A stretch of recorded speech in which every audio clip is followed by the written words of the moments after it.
when you're creating information, that's of course content marketing. Content marketing has been around for over a decade, and that's been, so podcasts are just kind of the modern form of content marketing, right? So there are other ways of conveying ideas that would help you understand your clients' emotions. Now, are your clients the kind of people who are looking for information? They might be, but they are really looking for someone to care about them and someone to understand their goals. That's often not conveyed for information. If they're looking for solutions, well, okay, they might listen to you, they might listen to somebody else, but they're going to buy from the person who cares about them.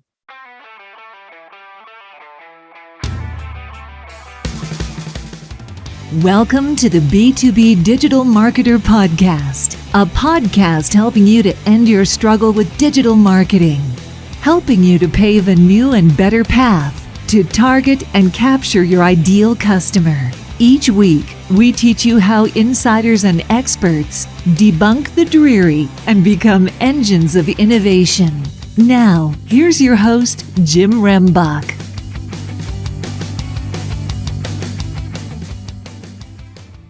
Okay, B2B DM gang, today I'm excited because we're going to have a great discussion on some of the things that you're doing, probably by default, that are or are not contributing to your success in regards to marketing and sales in a business-to-business environment. And why am I saying that? Because I have Gleb Tsipursky on the show with me today. Gleb, welcome.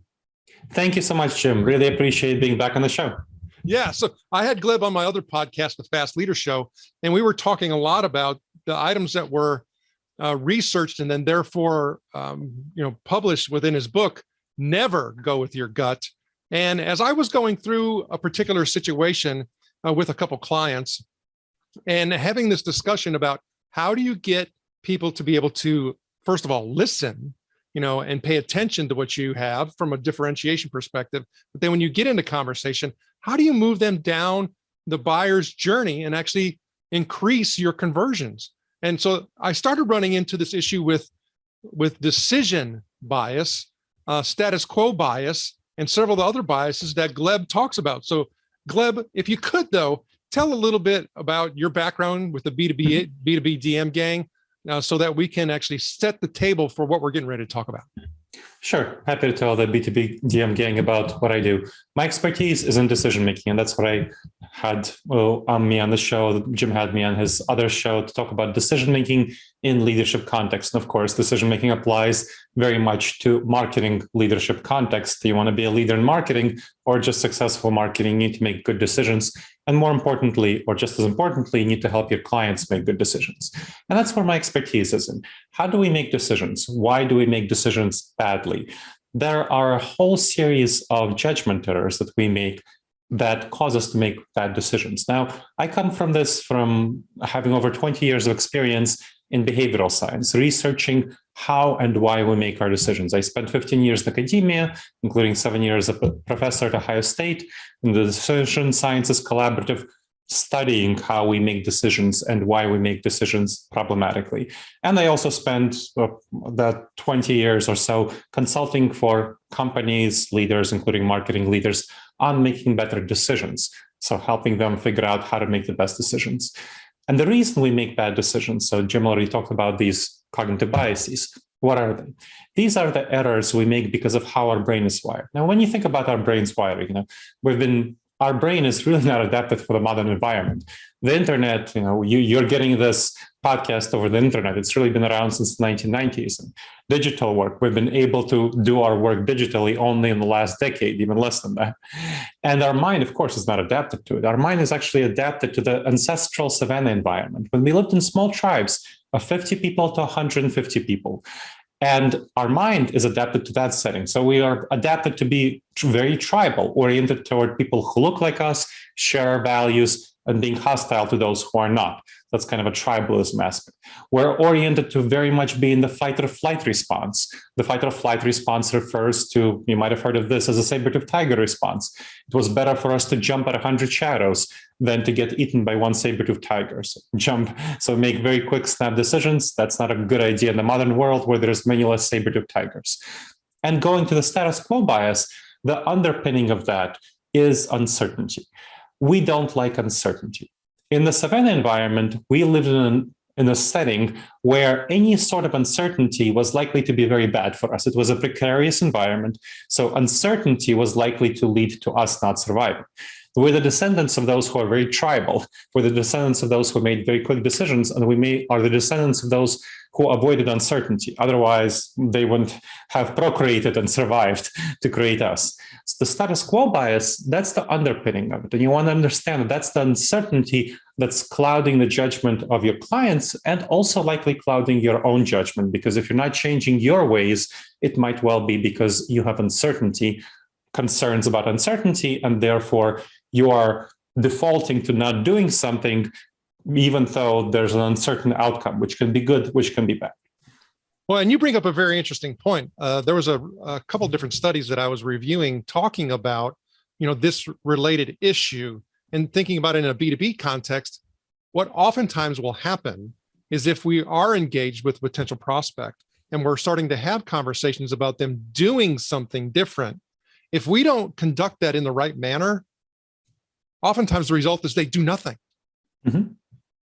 So how can we be certain that two things, that we're attracting people so that essentially that curiosity element, it's the shadow, but then they are leaning in, instead of running away. And then the other thing is when we start, getting them into a relationship and a nurturing process, how do we keep that moving along so that we essentially don't bite them?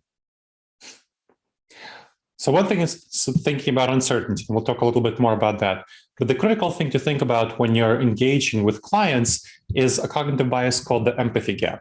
Now, the empathy gap refers to us greatly underestimating emotions, our own emotions, the emotions of our future self. I mean, there's a reason that when you tell yourself you're not going to eat that second donut, you very often end up eating that second donut. We underestimate the extent to which we'll be influenced by our future emotions. Or when you commit to going to the gym, or maybe doing virtual workout here in the pandemic environment, you might end up not doing that virtual workout, even though your current self wants to do that. And that's a very big problem that has to do with us underestimating the emotions of our future self. We tell our future self that, hey, we want to do something, but that future self has other ideas because they're motivated by emotions. So that's kind of one dynamic of the empathy gap. The other dynamic is that we greatly underestimate other people's emotions. We greatly underestimate our clients' emotions and all sorts of other people. Our clients are very much motivated by emotions. And if you're not understanding the emotions that they're experiencing at every step of the buyer's journey, then you're not doing it right. Or in other words, you're doing it wrong. So you want to be very aware of each step on your funnel, what emotions people are feeling. And if you're not carefully managing the kind of emotions that they're feeling, then you're really not going to have the optimal outcomes at all. Very, very suboptimal outcomes. So I think that's a lot of reasons why marketers who consider themselves cold, rational people, giving directions on how to market, we measure things, digitize things, it's all very data-driven. But if you're not thinking about emotions here, then you're really missing the boat.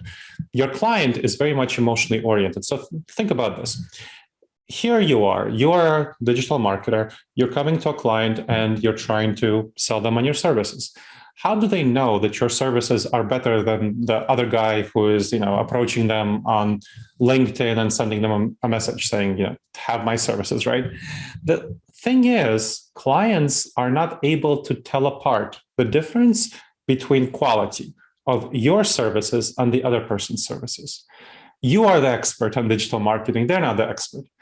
So what happens there? Well, then they have to go on emotions, and which is what they're feeling, their emotions, their intuitions. It's not a good idea. That's why I say never go with your gut, but they don't know that. Most people don't know yet that they should not be going with their gut. So they're going with their emotions. That's what they're looking at. And if you're not aware of how they're feeling, you want to always put yourself in your client's shoes and try to feel your way through your funnel and see how you would be feeling at every step, keeping in mind to really put yourself in your client's shoes, not keep yourself in your shoes, right? You built your funnel because it works for you, but you want to think about yourself for your client's shoes.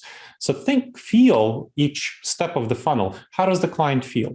Is the client feeling anxiety is the kind of, I mean, it's natural for them to feel anxiety. They're about to spend potentially quite a lot of money on something that they're not sure about.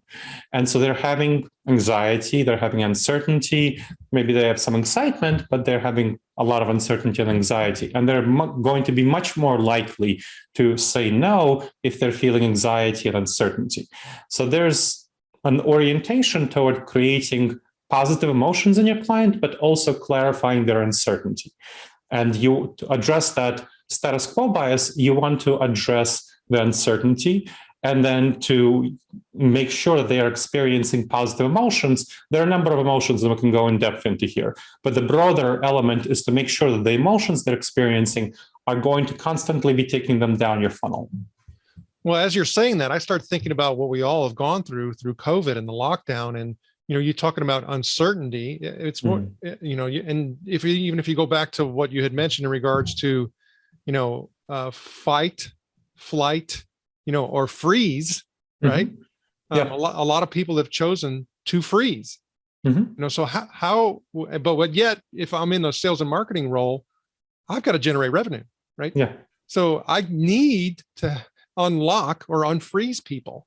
So is it more difficult? Well, I have to kind of answer your own question. My own question is that, of course, it's more difficult to get people to unfreeze and move more than it ever has been before. Yes. And so even though you're saying understand the emotions through the buyer's journey, is it, or how can we identify when somebody is just so locked and frozen that we just shouldn't even waste our time? Well, that's something that you can test, that you can have various filters on the buyer's journey. So you want to create an emotional profile. When you have people often tell you to create a buyer profile, right? Here's the demographics, here's the psychographics. That usually does not include their emotions.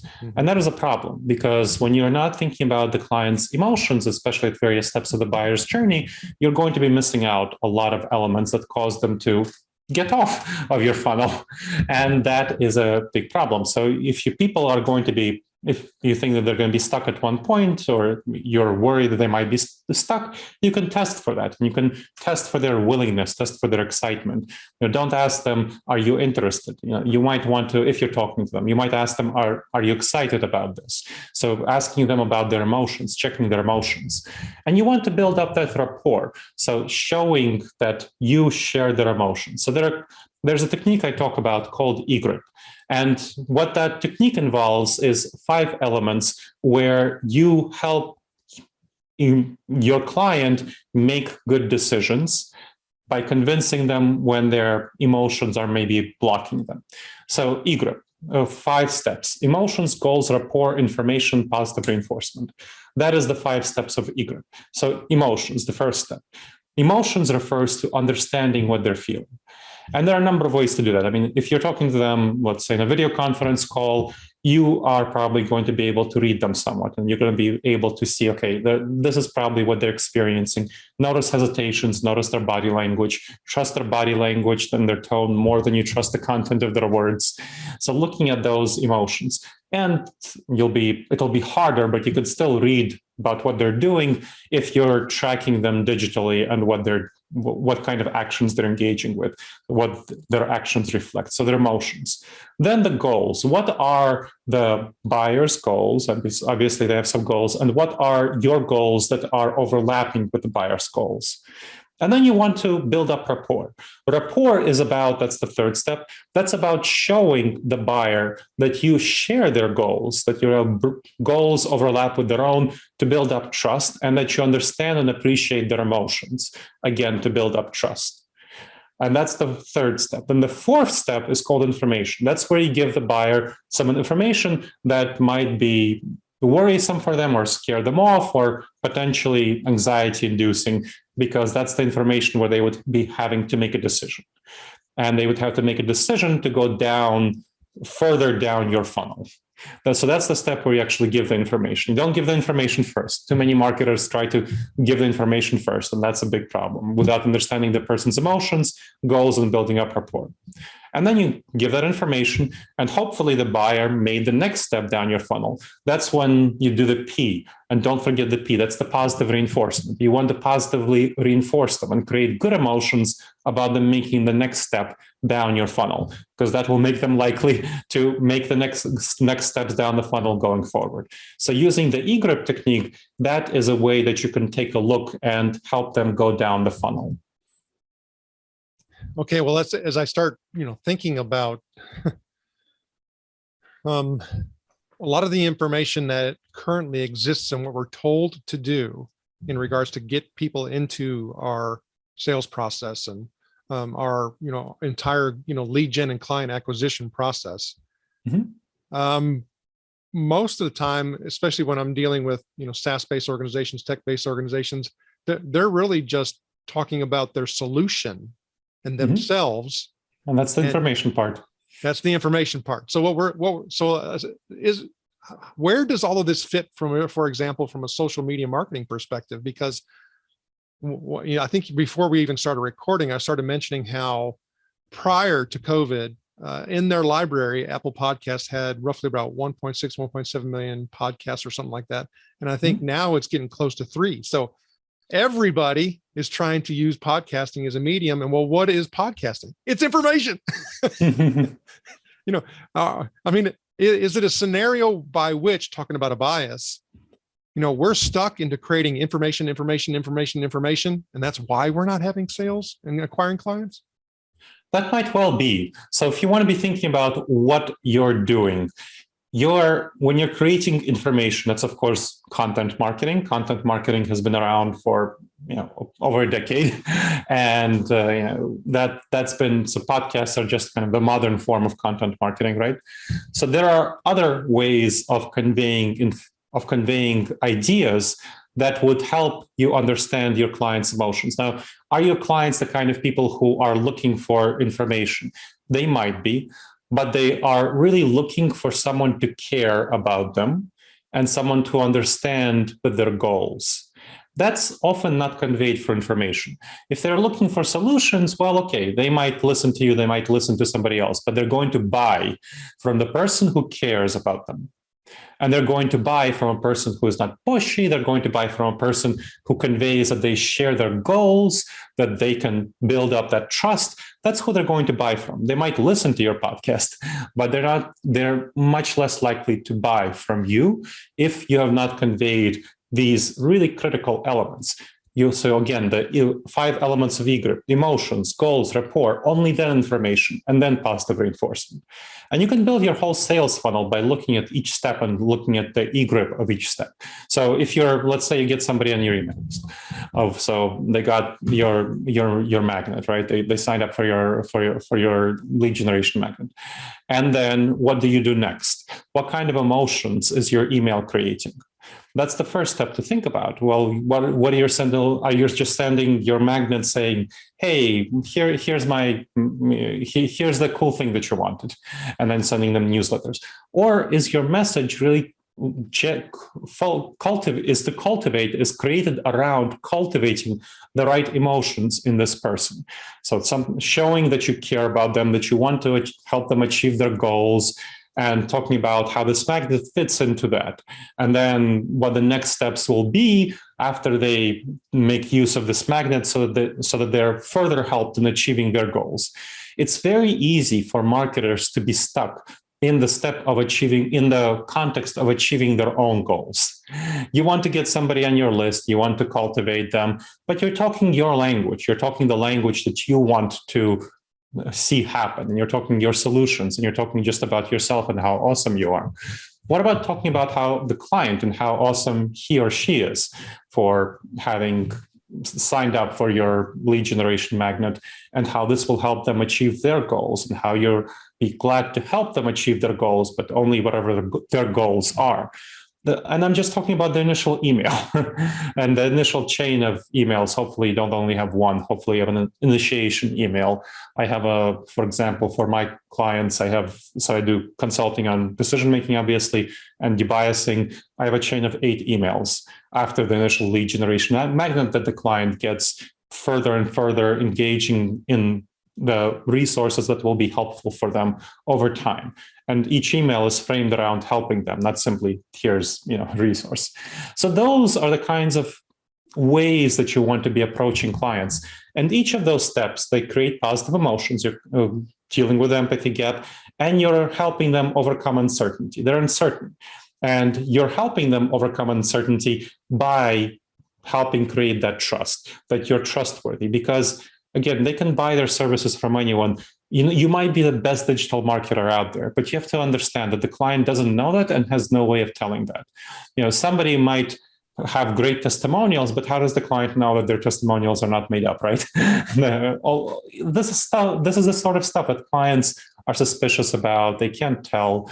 And so you want to be thinking about creating trust and creating that rapport, which is based on emotions and goals. Only then is the information going to be useful. As you're talking, I also start thinking about, the types of solutions or products or services that, I am, trying to, sell, right? Mm-hmm. And I start thinking about oftentimes, well, we would like, from a, meeting our metrics perspective and all of that, to expedite the process of getting people to actually come to that conclusion or that decision. And talking about the internet, I think the internet's kind of, given us the perception that, hey, we can make transactions happen faster. But it seems to me like sales cycles they're getting longer. They're not getting shorter. Now, is that, and I think one of the things I had mentioned is I started seeing this happening prior to COVID.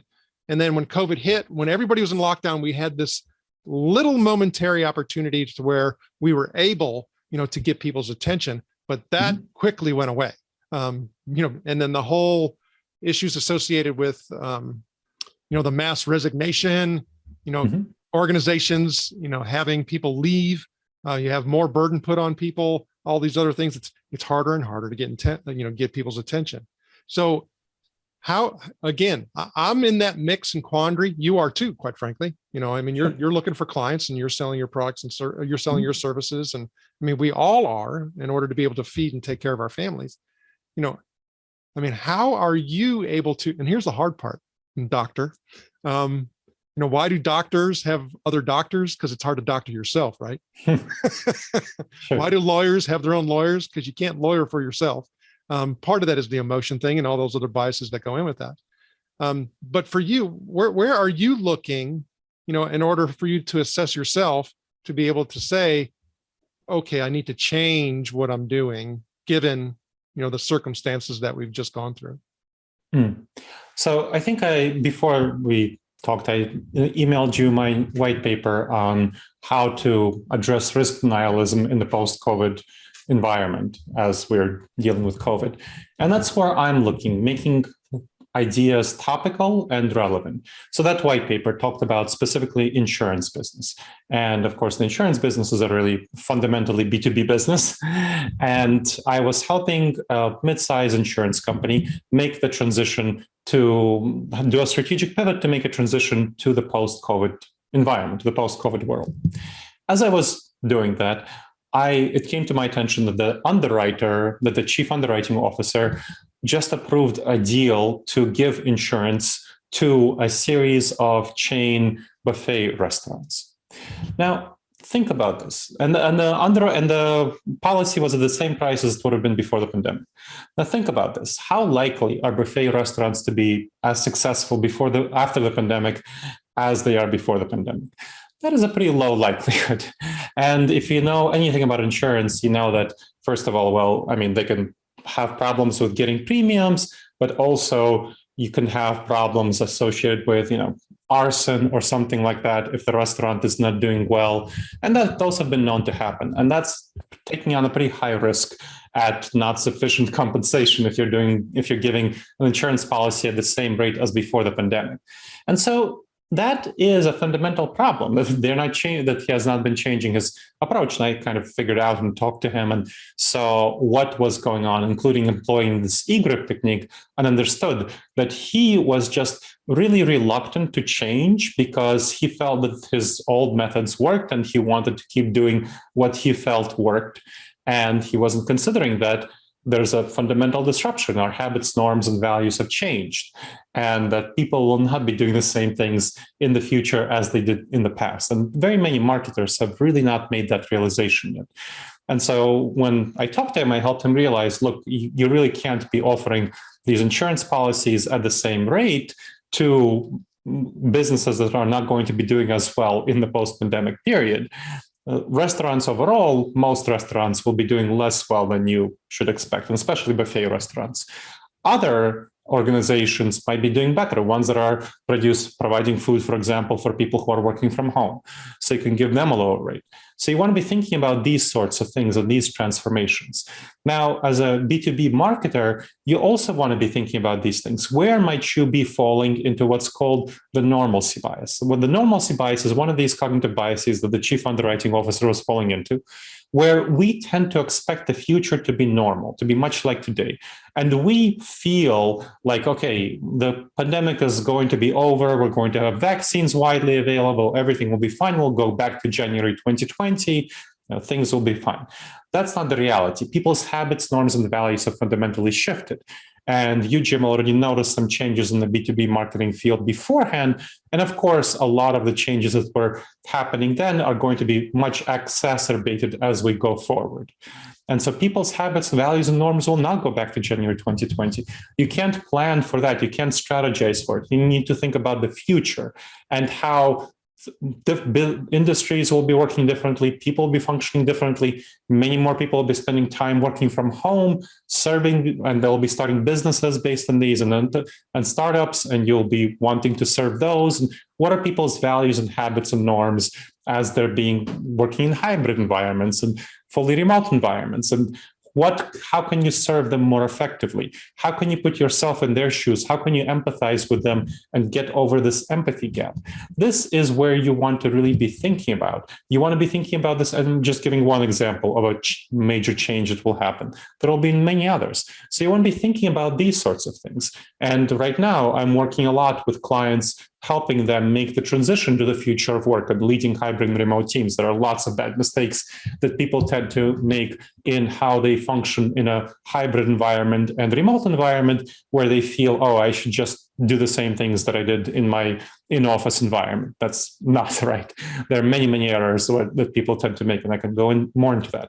But those are the areas where I'm looking, and I strongly encourage my own clients to really be thinking about changing their perspectives on how they get their clients to plan for the future, not plan for the past.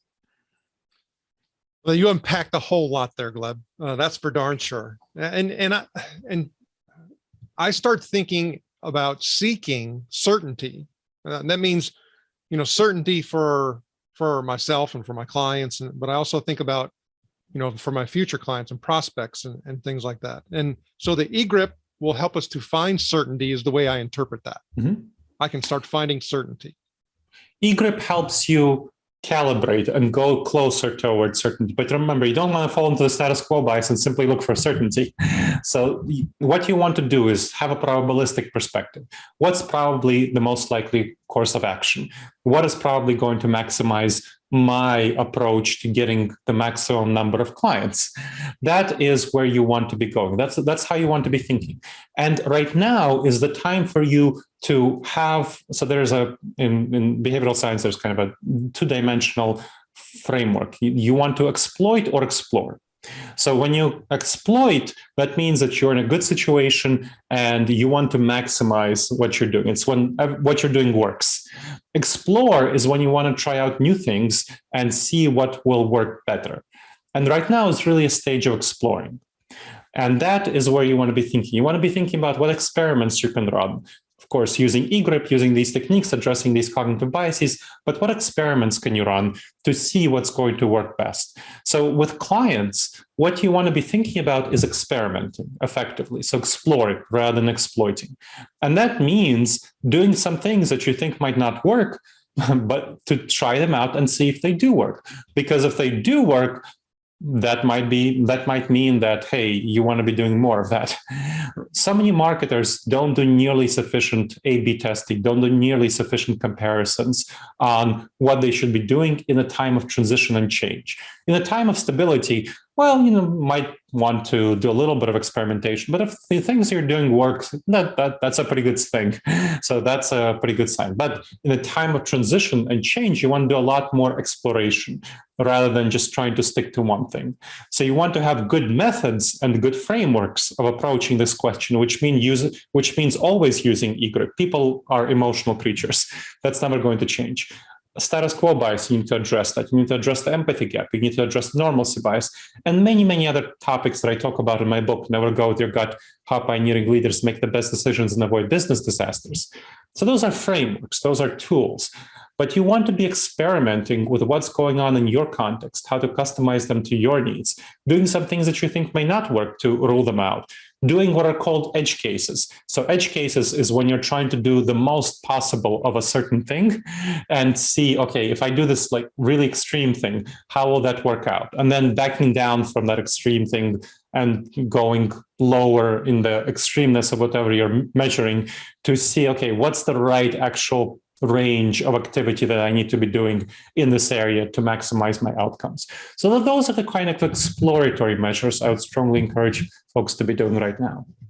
Okay, so let's do a little case scenario here. So in other words, I improve my ability to apply eGrip. I do a better job of acquiring clients. And then now, aren't I actually flipping the scenario and trying to get them to stay with me and not to continue? And so I want to actually reinforce the status quo bias to stay. So it's the acquisition piece, and then it's the retention piece. So how do I flip it and actually increase the retention? Well, you want to make sure to, again, focus on people's emotions and focus on building trust. So if you focus on building trust and building emotions, there is no reason for them to go elsewhere. Retention is incredibly important. I mean, it costs you so much less to retain someone than to recruit someone. So one of the really important things I do with my clients to maximize retention is to try to look ahead and look around the corners for my clients. So look out for problems for them and look out for opportunities for them. Even sometimes ones that I can't solve or help them take advantage of, but bring them to their attention and help them see, okay, here's an issue I see, here's a thing, and here you might want to be able to offer some solutions around this topic, but you also might not be able to offer solutions, and they'll appreciate that because you're not trying to upsell them, right? So you want to be looking ahead out for problems for your clients and for opportunities for your clients and helping them show them that you are really have their interests in mind. Rather than just trying to do what they tell you to do, you want to take initiative and you want to be looking out for problems and for solutions, for opportunities. That's really critical for retention, because if they feel that you share their goals, you're part of their tribe, that you're not just going to be a vendor, you're not going to be a service provider, but you'll be more of someone who's in their tribe, who's on their side. Think about not simply if let's say you have a client and they are a part of a large organization. Think about what will help them advance their career. So your direct contact, your direct buyer. Don't simply think about what's the best thing for the organization, because honestly, the direct buyer of your services is going to determine whether your services are going to stick with it. So think about what's going to help them advance their career, help them look good in front of others. Really think about them and their interests rather than just thinking about providing the best service possible. Because again, they don't know that you're providing the best service possible. Sure, you should. That's the ethically right perspective for you to take as a professional B2B marketer. But they don't know that. They can't know that. That's not what their expertise is in. So you want to be looking and showing them that you care, that you share their goals, and that you address their emotional needs and concerns. So as you're talking, I start thinking about in my written communication, I need to be always reinforcing some of the things that you addressed. In any time that I'm having my meetings, whether they're quarterly business reviews or weekly updates or annual, especially, when I think about annual reviews, I want to be able to take all of those instances throughout the year and then therefore convey how they can see well beyond what they contracted for, that I'm delivering significantly more value. And then also I would dare to say, it's building a relationship, not with just that key decision maker, but trying to disperse it to other parts of the organization that would help to essentially be that committee that, explores on their own whether or not they should be using someone else. Yes, so you certainly want to spread out the relationships and help build good relationships with important stakeholders. But the kind of relationship you build with a key decision maker should be oriented around their interests. And you want to separate their interests from the broader organizational interests and goals. That's going to be really important for you to show that decision maker, because you don't make a relationship with an organization. You make a relationship with a person. And that relationship with a person means you need to show the decision maker that you're on their side. You got their back. You're part of their tribe. And that is something that will, even if they switch organizations, they might take you with them. And that's great. And you'll have, you might retain a relationship with the original organization, and you might also get a contract with a new organization. You'll double your business, right? So you want to be thinking about these sorts of things, about the relationship building and who you're building it with. And the other thing that I didn't hear you mention, I want to really highlight it, is helping your clients see around the corner. So looking for problems that they might not be anticipating and looking for solutions that they might not be recognizing. Oh yeah, unrealized needs is oftentimes what I hear that being referred to is that we have to pay attention for those unrealized needs that may exist, may show up, and I think the thing that you said is really important. It isn't necessarily from an organizational perspective, or I should say, if we do find things that are unrealized, that are much bigger for the organization, that we put it in context of that person who we're actually trying to maintain that relationship with. Yeah, absolutely. So put it in context of them advancing their career, advancing themselves, advancing their goals. Of course, that means you need to find these things out. And that's where you have those weekly or bi-weekly or monthly meeting, whatever you have with them. You want to chat not only about how the project is going, but about their goals and the way that this fits into their strategy. So you want to understand that, what they're trying to achieve. So for example, one of my clients who I'm doing the future of work transition is a large research institute, and they're information sciences research institute. And one of the things that they're doing is they're sort of competing for talent in information sciences with the Googles and the Amazons of the world. How do they compete effectively given that their budget is much smaller and what they can pay much less? Well, they can do things like being at the cutting edge of the future of work transition with hybrid teams and remote teams. Unfortunately for them, Google and Amazon have really been failing at effective hybrid and remote work. So they can offer these effective, which is the future of work, they can offer effective hybrid and remote work, and that can help them compete. And you need to always keep that in mind, because the goal of the client is to be proud and present themselves, feel good about being at the cutting edge of the future of work transition. It's not simply about, here, let me help you with these tactical things about changing your office and making sure it's good for a hybrid team. That's all important, of course. But your client, again, is not going to be able to tell whether my client is not going to be able to tell whether I'm doing the best job possible of changing their office to be, which I am, of course, but they're not going to be able to tell that. So what they can tell is that I'm reinforcing, I'm talking about, hey, how this is really important for hybrid and remote teams and how they're getting ahead of Amazon and Google's of the world, and how that will help them attract the best talent and retain the best talent. So these are the kind of strategic issues you want to be having these conversations with your client about.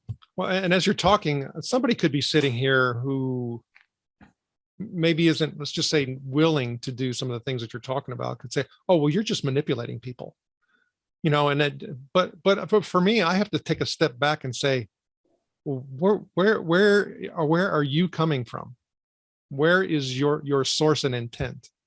And I think oftentimes people who have the purest of intent and want to help others, unfortunately, block themselves because they're like, I'm not going to do that because that just seems manipulative.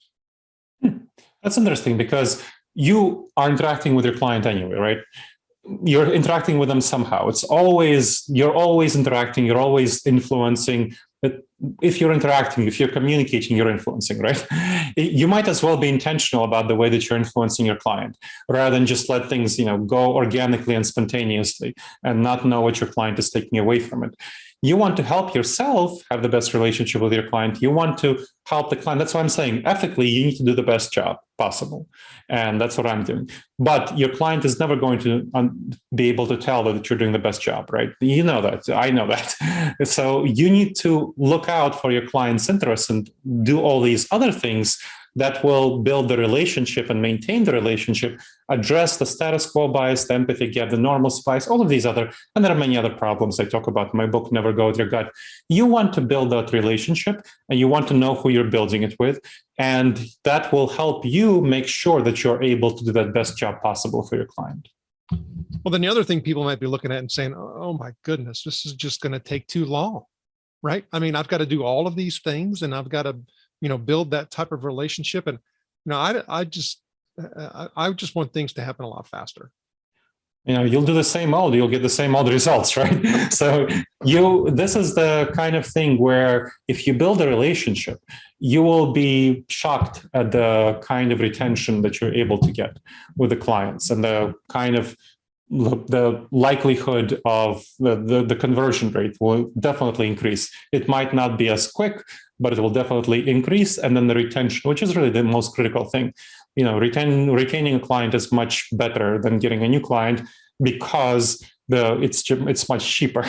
So retaining a client is critically important, and this will really help you retain the client as well as get new clients. Okay, so that's an interesting point. Okay, so there's really going back to what is my product, what is my service, who's my client, and all of those things. While if we look at retention, we could say from a cost perspective, you're absolutely dead on. However, to grow a business, you've got to be better at the acquisition side. So it's one of those scenarios where I have to put more into the bucket. The key is just not to have as many holes in my bucket, right? That's one key. The other key is that people tend to forget that their best source of new business is going to be referrals.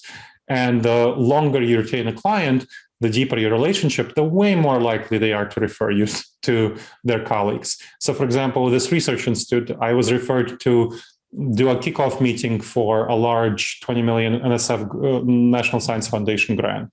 And that's from a relationship of about, 2 months? And that it comes from them having learned to trust me and appreciate me and seeing, okay, where else can we use this trustworthy provider of expertise on leading hybrid and remote teams? Well, and going back to the product and service, I mean, you and your niche expertise, that would definitely apply. But for some organizations, let's say I'm selling CRM software, right? For an organization, such as that, it's a little bit different factor that they have to deal with in regards to the retention piece, meaning that, for example, if you look at the studies prior to COVID, it was already declining, there was a decrease in referral rates. It was harder and harder to get customer testimonials and harder to predictably rely on new business coming from referrals. COVID hit, those numbers are worse.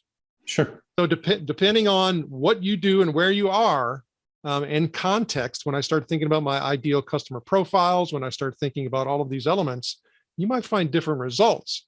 So what we have to do is absolutely ensure that we have a good growth engine in regards to acquiring, and then also make sure that we're retaining. And if we just do that, if we have a good lead gen process, we have a good client acquisition process, we have a good client acquisition process, all of those are multipliers. I mean, and it just makes a huge difference. Yeah, and what I talked about, obviously I talked through the sales funnel with the E-grip technique, right? So that the E-grip technique addressing all of these cognitive biases will help you in both areas. And remember, if let's say you're selling CRM. Now, if you are selling CRM and you sold your client CRM, one way you can do is go, okay, let me find the next client and quickly do that. Another thing you can do is go back to your client and say, how's this working out for you? Is there any way I can help you customize this to your needs? And not only can you potentially make an upsell there, but if they feel that you care about them and that you like them, you're more likely to retain them, and they are more likely to recommend you to others, of course, if they feel that you care about them and that they might not know, again, whether you have the best CRM available, but they feel that caring, they feel that empathy, they feel these emotions, that you share their goals, you build up that rapport, that is going to be your key for getting referrals as well. Gleb, I'm telling you, a whole lot of insight and information shared. Thank you for sharing the models. Thank you for sharing your insights and your experiences. We'll also make that case study available for people to be able to download on your podcast episode. But I'd love to share, or have you share, with the B2B DM gang how they can get in touch with you. Happy to. So my book, Never Go With Your Gut, How Pioneering Leaders Make the Best Decisions and Avoid Business Disasters. I'm sure it will be linked in the podcast episode, and you can just get it on Amazon, Barnes & Noble, wherever you get your books. There's digital, there's physical, there's audiobooks available if you like that, at Audible. So check that out. My own resources are going to be at disasteravoidanceexperts.com. So my business is called Disaster Avoidance Experts. It's going to be at disasteravoidanceexperts.com. There's blogs, videos, podcasts, online courses, coaching, manuals, and so on all of these techniques, including on eGrip and associated techniques. Especially check out disasteravoidanceexperts.com/subscribe. That's going to be a course on making the wisest decisions. It's the Wise Decision Maker course.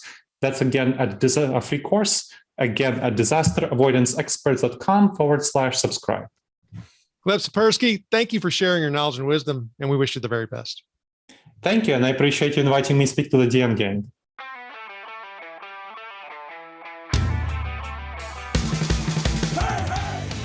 Thank you for joining us. Go now to join the B2B DM gang in the B2B Marketer LinkedIn group, where you can connect with other B2B DM disruptors and get access to our B2B DM cheat sheets, checklist, and guides. While you're at it, if you found value in this show, please help by going to iTunes to rate, review, and subscribe. And share the show on all of your digital platforms. Be sure to tune in next week for our next episode. And always remember, you can automate your lead capture, but you must lure your lead.